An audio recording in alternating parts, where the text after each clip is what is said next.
Hello guys welcome back to my mini blog संध्या time ହେଇଯାଇଥିଲା ପାଖାପାଖି 3:30-4 ବାଜିଯାଇଥିଲା मोर पचाड़े जेन आज्ञा बसीचन ताकर जमी के देखी जाऊँ क्या है कि आमर ऑर्गेनिक विटामिन यूज करथिले केंता केंता चाष ताकर ହେଇছে चलो देखमा।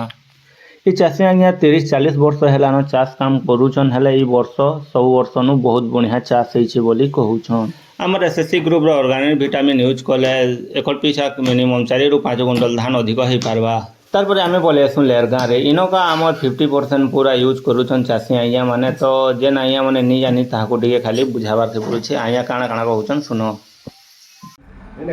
से सुखला सुपर 10 केजी बेग दिया जाउछे एटा परे परे एटा सब थोरे रे मिसै करी मारले भी चलबा आपन डबल रे मारबे एटा गोल्ड अछि से को जाइन गोल्ड ये दाना वाला है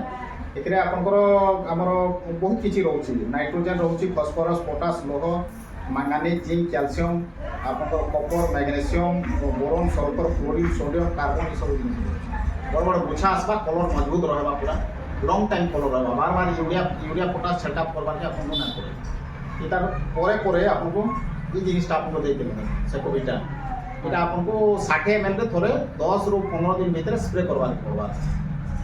जे जगह व्यवहार कर आ थोरे गर्भनी स्टेज रे स्प्रे करबा धान गुलाला टाइम रे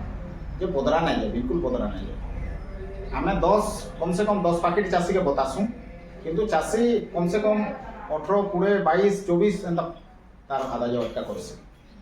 ता हेबा तो ना बोलबा के